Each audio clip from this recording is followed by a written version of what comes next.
नमस्कार। आप सभी का एक बार फिर से स्वागत है। आप सभी को कार्तिक के महीने की हार्दिक शुभकामनाएं। कार्तिक महीने में भगवान विष्णु, तुलसा माता और विभिन्न देवी देवताओं की पूजा का भी विधान है। इनमें पीपल पतवारी की पूजा भी शामिल है।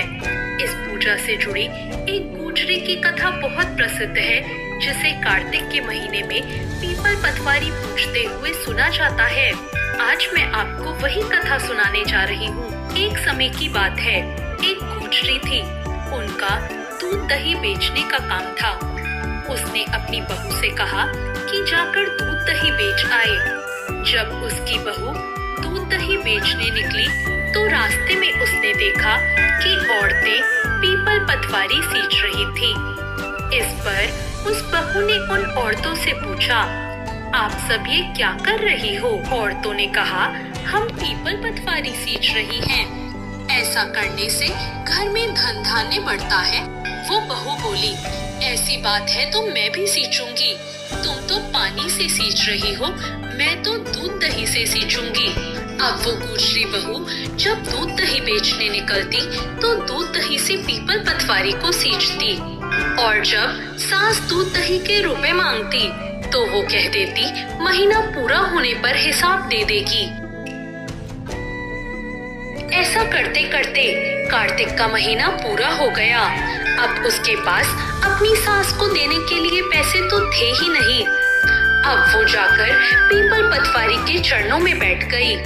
इस पर पीपल पतवारी ने उससे पूछा, क्या बात है? उसने कहा, आज मेरी सास दूध दही का हिसाब मांगेगी।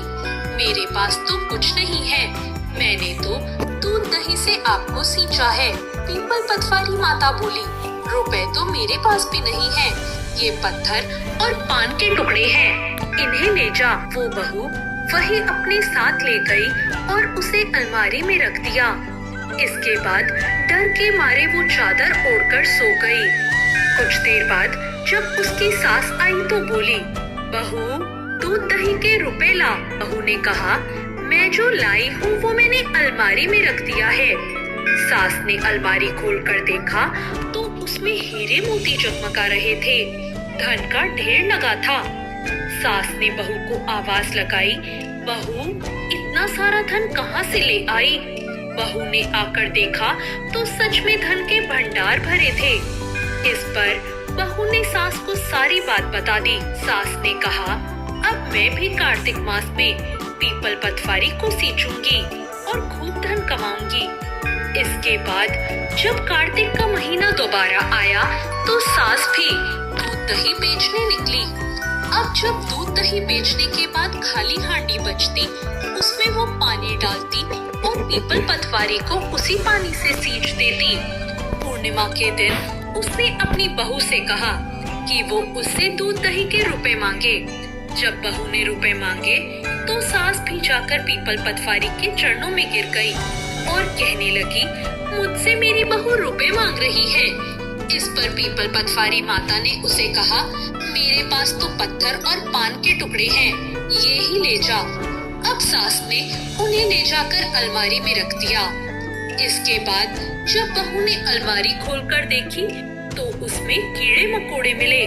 जब सास ने देखा कि अलमारी में तो कीड़े मकोड़े हो गए, तब सास गुस्से में पीपल पतवारी के पास गई और बोली, बहू को तो धन दिया और मुझे कीड़े मकोड़े, तुम तो बड़ी दोगली हो। इस पर पीपल पतवारी ने कहा, तेरी बहू तो सच्ची थी, सत की भूखी थी, लेकिन तू तो धन की भूखी होकर पीपल पतवारी को सींच रही थी, इसलिए तुझे कोई फल नहीं मिला। तो ये थी पीपल पतवारी की कथा। कार्तिक मास में पीपल पतवारी सींचने की प्रथा कई राज्यों में है। इसे सींचते समय पूरे महीने कथा सुनने का भी विधान है। हे पतवारी माँ, जैसा बहू को फल दिया वैसा सबको देना, और सास को जो फल दिया वो किसी को मत देना।